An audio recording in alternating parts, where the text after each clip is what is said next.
vuestro permiso voy a sustituir ese horrendo primer plano de mi cara con algunas láminas que acompañen la presentación. Bueno, primero que nada, muchas gracias, digamos, por la invitación. Siempre es para mí un honor, no solo acompañarlos, sino de vez en cuando entretenerlos durante el almuerzo. Los múltiplos de 5 siempre son un momento oportuno aparentemente como para evocar alguna cosa. Tratándose en este caso de una crisis, uno no pensaría propiamente en una celebración ni en un vals, pero bueno, posiblemente la circunstancia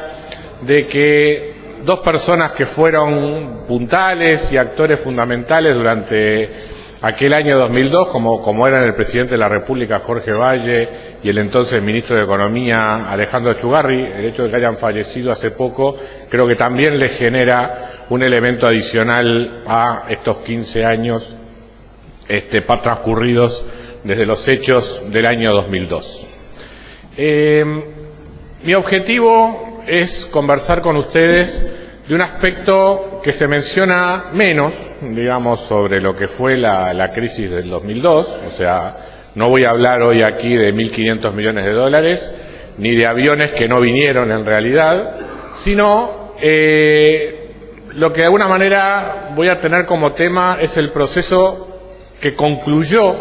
digamos, lo que fue ese inicio entre julio y agosto del 2002. O sea, la salida de la crisis, si bien se inicia, tiene su primer paso en el rescate que obtiene Uruguay o el apoyo que obtiene Uruguay de parte del gobierno americano, que a su vez después apuntala el apoyo financiero de los organismos internacionales en julio del 2002. Eso en realidad no hace más que iniciar un largo proceso de salida que termina con el canje de deuda en mayo del año 2003. Esa es realmente lo que uno podría señalar como el final de esa crisis por la cual vivió Uruguay. Y lo que voy a hacer es situar esa estrategia de salida seguida por Uruguay en el marco de lo que era la discusión internacional en aquel momento en materia de mecanismos de resolución de crisis a nivel internacional. Es un hecho habitualmente menos conocido y que a mí me parecía interesante destacar porque, es más, yo creo que los uruguayos, sin falta de modestia, podemos de alguna manera sentirnos satisfechos de que hoy por hoy en la literatura internacional una estrategia de salida como la de Uruguay tiene nombre, o sea, tiene el nombre propio de Uruguay. Las estrategias de resolución de deuda o de solución de crisis que otros países llevan adelante se toman como referencia la de Uruguay, hacen lo mismo que Uruguay, se diferencian de Uruguay en esto y aquello, o sea que realmente Uruguay marcó lo que puede ser un modo de resolver crisis financieras que hoy por hoy es un marco de referencia. Y además lo hizo en un contexto donde la opinión internacional, o sea, la opinión de los ministros de Economía, los ministros de Finanzas, de los países industrializados y las autoridades de los organismos financieros internacionales estaban pensando en estrategias totalmente distintas, en diseños de arquitectura financiera internacional totalmente distintos de lo que hizo Uruguay. Con lo cual, también de alguna manera creo que merece una mención el hecho de decir que bueno, Uruguay siguió algo que de alguna manera cambió lo que venía siendo la tendencia hacia el diseño de mecanismos de resolución de crisis sobre fines del siglo pasado.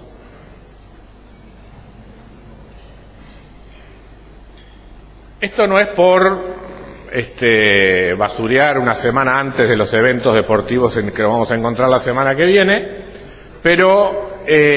una cuestión que creo que es interesante y que de alguna manera hace por lo cual merece hablar de lo que ocurrió hace 15 años, es que de alguna manera la estrategia que siguió Uruguay para salir de la crisis en buena medida cimentó las bases de lo que fue el desarrollo posterior de la economía y la sociedad uruguaya, y eso se nota con más claridad cuando se lo compara con un país que en los mismos tiempos sufrió una crisis relativamente similar y siguió una estrategia totalmente distinta. No sé si se llega a ver algo ahí. La primera gráfica muestra la evolución del nivel de actividad en Uruguay y Argentina. La línea naranja en todos los casos es Uruguay, la línea azul es Argentina. La segunda...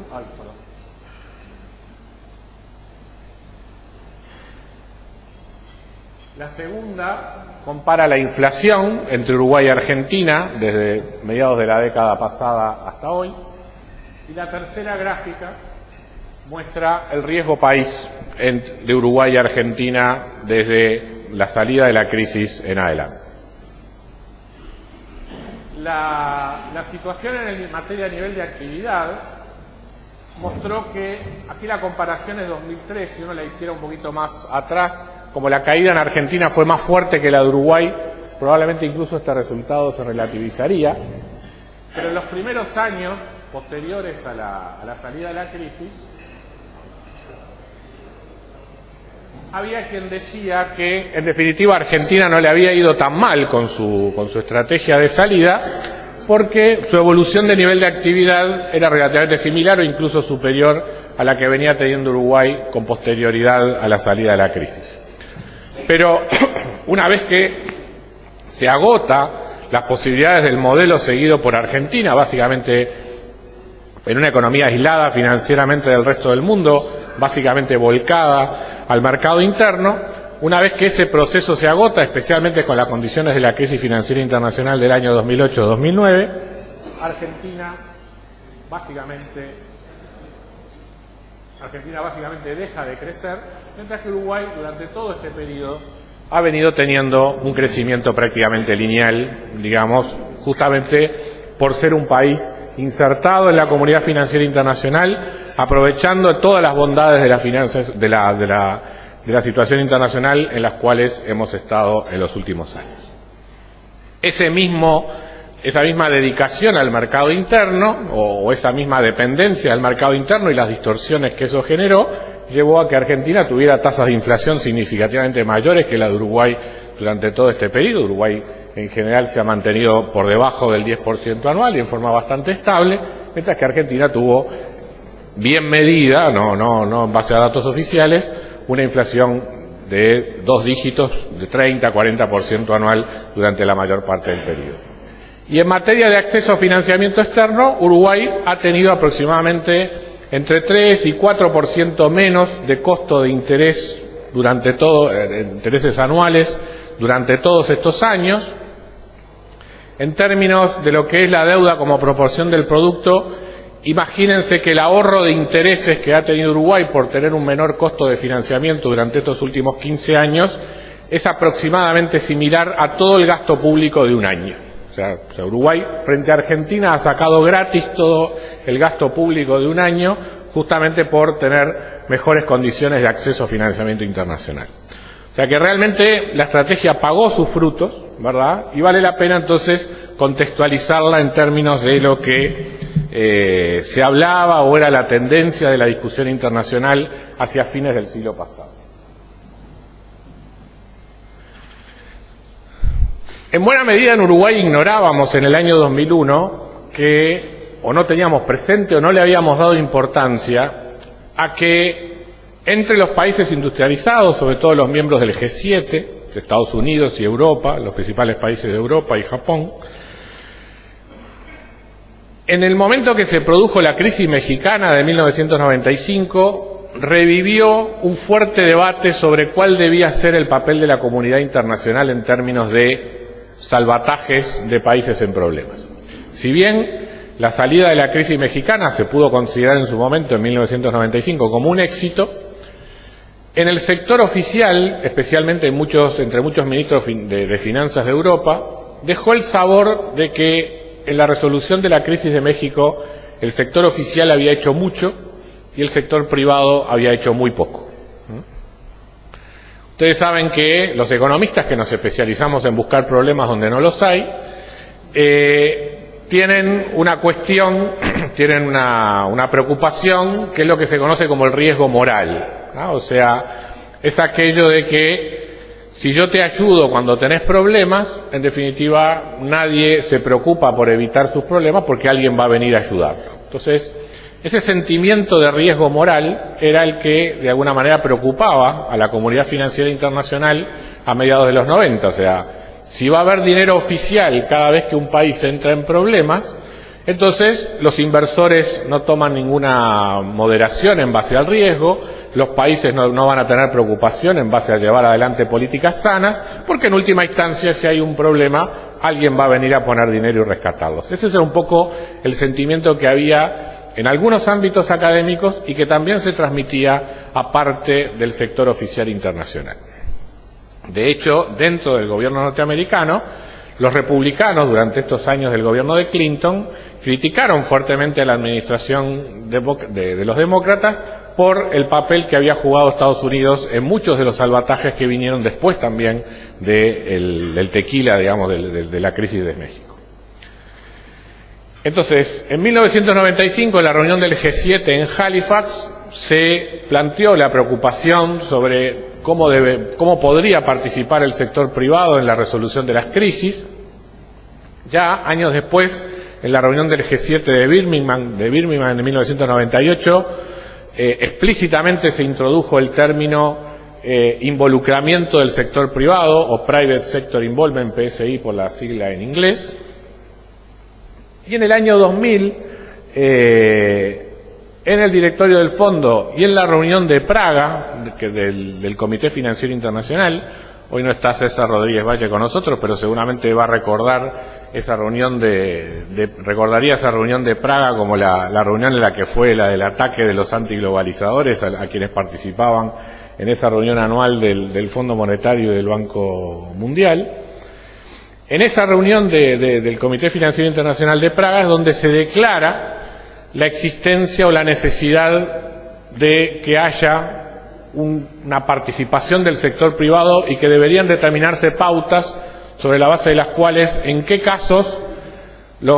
el sector oficial internacional participa o colabora en el rescate de un país y en qué casos debe ser el sector privado el que primero tiene que dar su primera ayuda, digamos, a el rescate o a la salida de la crisis.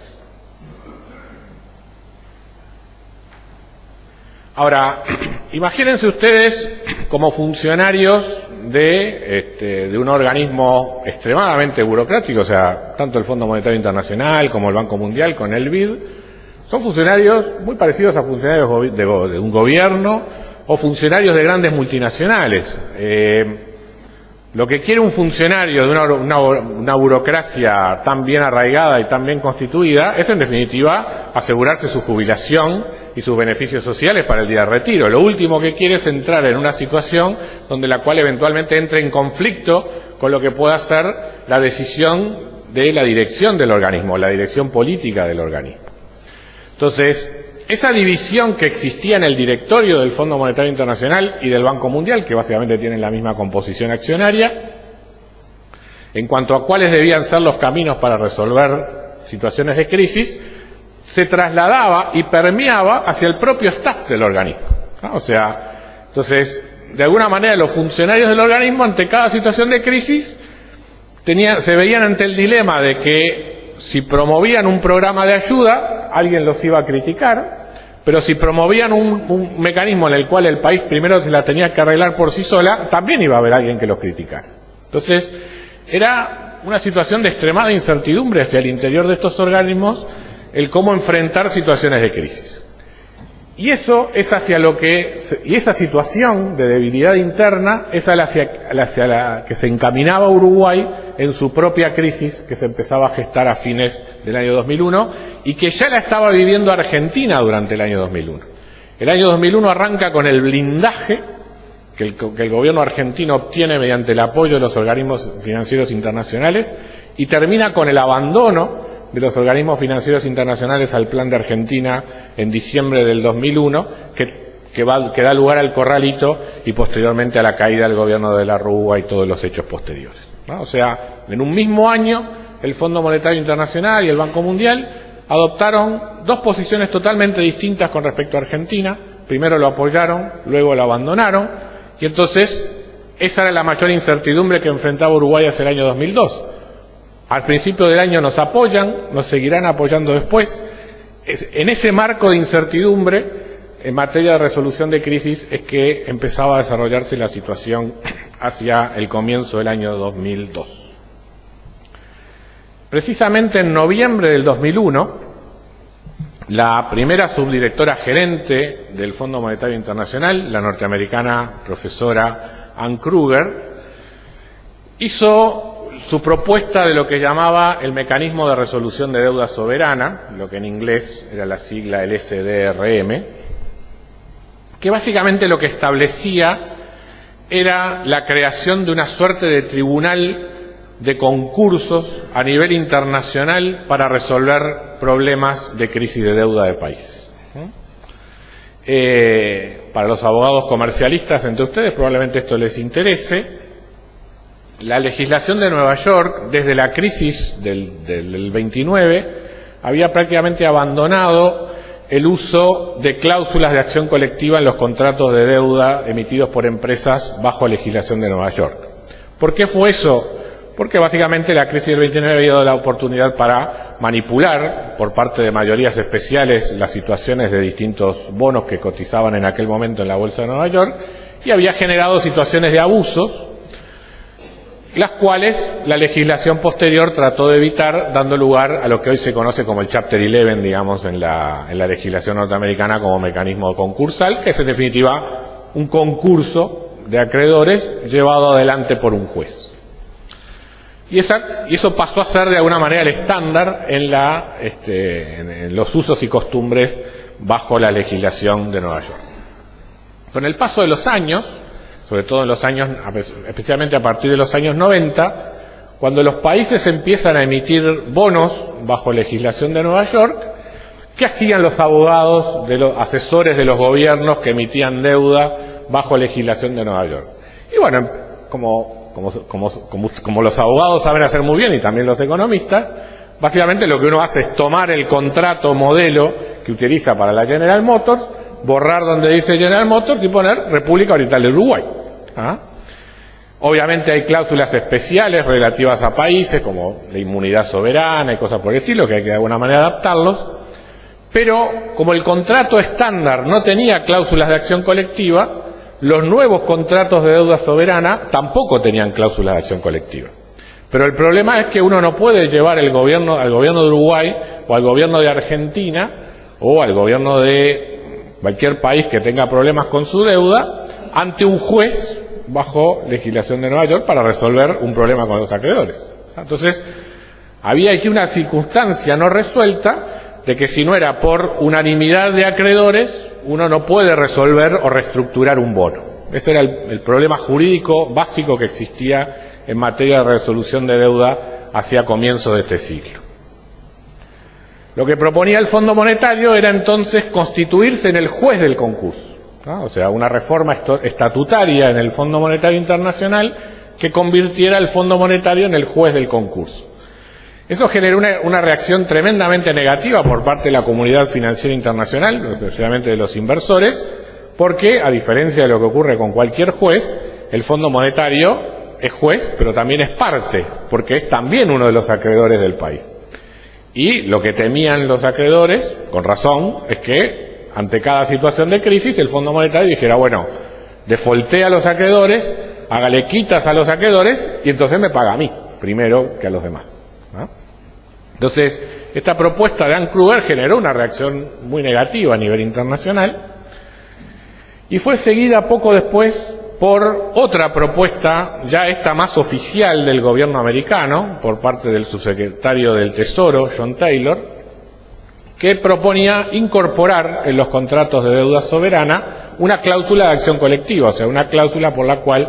por mayorías especiales, se pudiera modificar capital, plazo, tasa de interés, etcétera, y otras condiciones del paquete de deuda. Esto tenía mejor receptividad a nivel de acreedores, pero claro, el tema era que eso funcionaba para bonos emitidos de ahí en adelante, que se hacía con la deuda preexistente. Y por supuesto había un tercer enfoque posible, que era el de los acuerdos voluntarios, o sea, un país que simplemente se presente frente a sus acreedores y por alguna mayoría simplemente reestructure los bonos con los que acepten el canje, ¿no?, por los bonos nuevos. En el Fondo Monetario se criticaba esta opción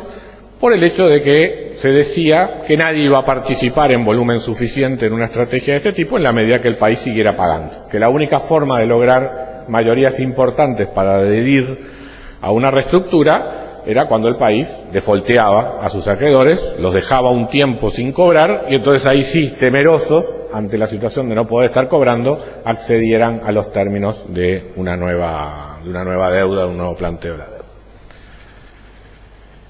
Y bueno, yo cuando había llegado al Banco Central en julio del 2002, en mi primera reunión anual del Fondo Monetario, me encuentro en septiembre del 2002 con que de alguna manera el SDRM avanzaba a pasos agigantados y se propuso en la reunión de septiembre del año 2002 que en la reunión siguiente, en la de abril, el staff del Fondo Monetario trajera una propuesta definitiva sobre el SDRM, o sea, sobre este mecanismo en el cual el fondo se constituía en juez de una suerte de concordato a nivel internacional. Y de alguna manera, los que integrábamos el gobierno uruguayo en aquel momento, percibíamos que Uruguay iba a ser justamente el caso de estudio bajo esa nueva arquitectura, o sea, bajo ese nuevo diseño de reglas internacionales. Con lo cual, básicamente, implicaba declarar el default a los acreedores y, al amparo del Fondo Monetario, ir a una suerte de regulación o de negociación pautada por el propio Fondo Monetario Internacional, lo cual nosotros temíamos en aquel momento que podía arruinar por un largo tiempo las condiciones de acceso de Uruguay al mercado financiero internacional. Eso llevó varios meses de discusión, o sea, Uruguay logra un primer acuerdo con el Fondo Monetario Internacional y el resto de los organismos internacionales en julio, que es lo que da lugar al desembolso, que es lo que permite frenar transitoriamente la corrida bancaria, pero la incertidumbre financiera todavía continuaba y en buena medida era por la preocupación que existía en la comunidad financiera internacional sobre las condiciones bajo las cuales Uruguay podría repagar o no un endeudamiento que, si bien 3 o 4 o 5 años atrás tenía un perfil de deuda razonable, ¿verdad?, el paso de una larga crisis, varios años de déficit fiscal y demás, habían generado una concentración de vencimientos muy importante entre los años 2003, 2004, 2005 y 2006. Entonces, la no resolución de ese problema, digamos, era de lo que de alguna manera mantenía todavía en CTI, digamos, a la economía uruguaya en el segundo semestre del año 2002. En ese segundo semestre es que se da la negociación entre Uruguay y las autoridades del Fondo Monetario sobre cuál debía ser la estrategia de salida o cuál debía ser la estrategia de resolución del problema de la deuda. Negociación que finalmente finaliza en febrero del año 2003. Ese acuerdo tenía los siguientes elementos. A lo que aspiraba Uruguay era, en primer lugar, que las dificultades de Uruguay y la estrategia de salida de Uruguay debía estar iniciada por un proceso de consulta con los acreedores. O sea, la idea era que Uruguay debía plantearse frente a sus acreedores, mostrar sus dificultades, mostrar el caso de Argentina, ya que estábamos al lado, decir, miren, acá está esta pérdida de valor que tienen ustedes, si uno actúa preventivamente quizás esto se pueda evitar, pero para eso tenemos que colaborar todos, ¿no? Eso fue básicamente, era la idea de Uruguay, hacer ese periodo de consulta, mostrar la situación y escuchar, ¿no? O sea, era básicamente durante un mes donde Uruguay no decía nada que iba a hacer, pero básicamente de alguna manera anunciaba que iba a hacer algo, pero que ese algo iba a surgir de las propias propuestas que vinieran de la comunidad de acreedores. El segundo elemento era que el Fondo Monetario, en la incertidumbre que se podía generar durante este periodo de consulta, hiciera algún desembolso para sobrellevar o reforzar las menguadas reservas internacionales que tenía Uruguay. Eso se aceptó. Y bueno, el paso siguiente era el lanzamiento de una propuesta voluntaria, o sea, la participación era libre por parte de los acreedores, podían participar o no, pero la cual introducía un elemento de, llamémosle, de coerción, ¿sí?, que era una figura jurídica aceptada en tribunales norteamericanos, que eran los consentimientos de salida. Resulta que la jurisprudencia norteamericana acepta que si bien es necesario la unanimidad de los acreedores para modificar lo que llaman cláusulas esenciales de un título de deuda, llámese capital, interés, plazo y moneda, ¿sí?, no ocurre lo mismo con otras cláusulas que la jurisprudencia considera no esenciales. Por ejemplo, obligación de que el papel cotice en una bolsa, por ejemplo, la renuncia de la inmunidad soberana por parte del emisor, por ejemplo, cláusulas de aceleración o de default cruzado, o sea, si uno defaultea un bono, automáticamente defaultea todo el resto de los bonos emitidos por ese país. Ese tipo de cláusulas, la jurisprudencia norteamericana las considera no esenciales y por lo tanto modificables por mayoría simple. ¿Ah? Entonces, ¿qué hizo Uruguay? Le proponía a quienes adherían al canje de deuda votar antes de irse, como último acto, antes de abandonar el bono e irse al bono nuevo, votar una serie de modificaciones sobre los bonos existentes. Modificaciones que básicamente lo dejaban como simplemente un instrumento que permitía cobrar capital, interés y capital e intereses en un cierto plazo, pero nada más. O sea, sin poder recurrir a la renuncia de la inmunidad soberana, sin tener la protección de que si no se les paga a todos los demás se les deja de pagar también. En fin, o sea, básicamente un bono desnudo que deja a quien lo tiene en situación de punto de vista jurídico inferior al lado de todos los demás. La innovación de Achugarri en este mecanismo, esto se había utilizado en el caso de Ecuador, y ahí el mecanismo era que el que votaba por el canje de deuda, el que aceptaba el canje de deuda, automáticamente también votaba el consentimiento de salida. Me acuerdo que a Alejandro esto le resultaba como demasiado violento y demasiado agresivo para lo que era el uso de derechos individuales. Entonces él propuso que se incluyera una cuestión optativa por parte del inversor de voto o no voto por el consentimiento de salida. Básicamente el mecanismo era, si no pones nada es como si votás, pero si estás en contra de utilizar este tipo de cláusulas, lo marcás en el bono y demás. Cosa que además, increíblemente, después durante el periodo de consulta fue como bien visto, digamos, por los acreedores, esa suerte de sensibilidad de Uruguay, digamos, con los derechos de sus acreedores. Uruguay además se obligaba a mantenerse al día con sus obligaciones hasta que se firmara el acuerdo, hasta que se aceptara el acuerdo, y un elemento importante era que el umbral de aceptación por parte de Uruguay del canje de deuda era alto, o sea, era del 90%. O sea, si no se llegaba al 90%, la transacción quedaba sin efecto. ¿Ah?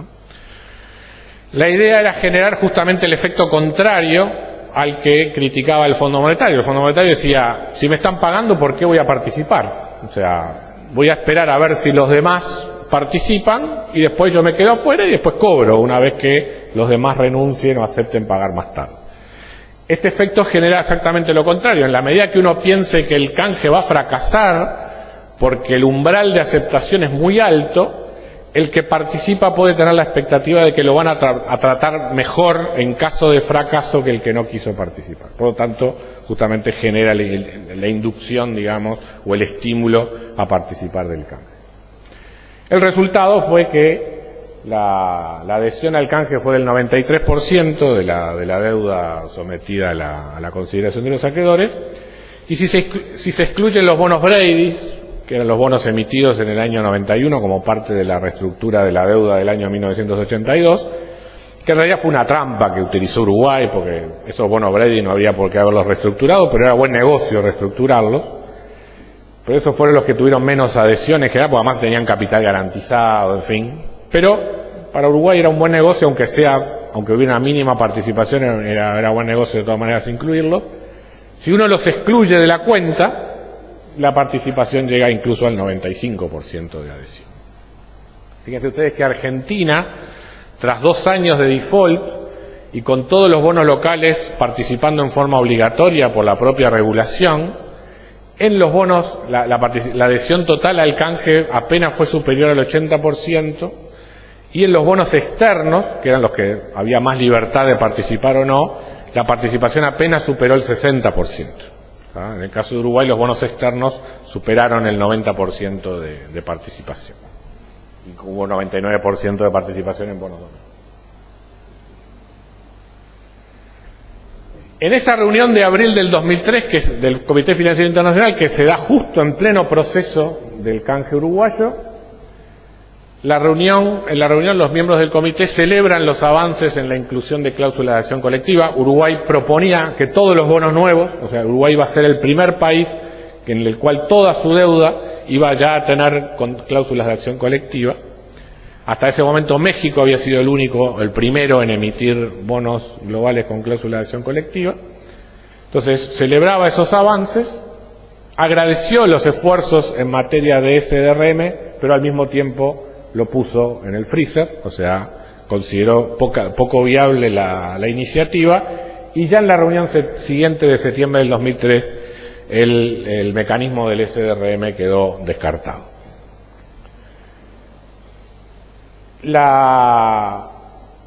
Desde el canje de Uruguay en adelante, básicamente la experiencia más nueva en materia de reestructura de deuda combina efectos de lo que se llama el enfoque catalítico, o sea, ayudar y que eventualmente haya una reacción inmediata positiva por parte del mercado, y los llamados acuerdos voluntarios al estilo de lo que hizo Uruguay. Básicamente esa fue la estrategia que se siguió durante el caso de Grecia. O sea, si uno mira lo que implementó Europa tras la crisis de 2008-2009, tiene un fondo de estabilización para efectuar rescates, o sea, y la utilización de mecanismos voluntarios de reestructura como se utilizó en el caso de Grecia. O sea, los mismos países que proponían el involucramiento del sector privado en la resolución de crisis de los años 1999, 2000, 2001 y en el propio caso de Uruguay, años después optaron por los mecanismos de enfoque catalítico, la ayuda, el salvataje, y una participación del sector privado en forma voluntaria, en forma negociada, en forma amistosa con el país deudor. O sea que, de alguna manera, el caso uruguayo sirvió para evitar lo que era una arquitectura financiera internacional extremadamente nociva para el acceso, sobre todo de países emergentes, a los mercados internacionales de deuda, y en el caso particular de Uruguay permitió un muy rápido regreso, digamos, a los mercados financieros internacionales. O sea, el canje de deuda uruguayo fue en mayo del año 2003. En octubre del año 2003, Uruguay estaba de regreso emitiendo deuda en los mercados financieros internacionales, haciendo además la primera colocación de un bono en moneda nacional por parte de un país emergente prácticamente desde la crisis del año 1929. ¿no? O sea que, de alguna manera, la estrategia me permitió que Uruguay siguiera integrado al sistema financiero internacional y a los mercados financieros internacionales y gozara de financiamiento externo suficiente como para financiar y atraer inversión extranjera durante todos los años siguientes y solidificar su proceso de crecimiento. Bueno, esto básicamente es lo que quería decirles. Muchas gracias.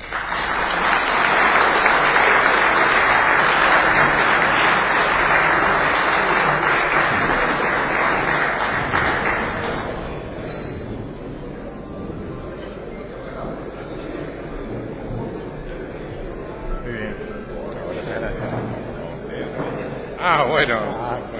muchas gracias, muy amable.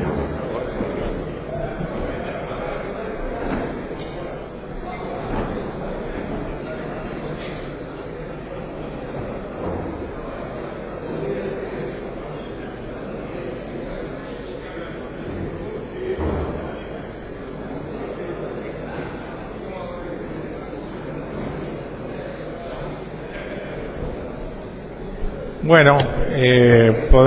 vamos a cerrar la sesión con un aplauso a los pabellones y podemos tomar un cafecito invitado. Perdón.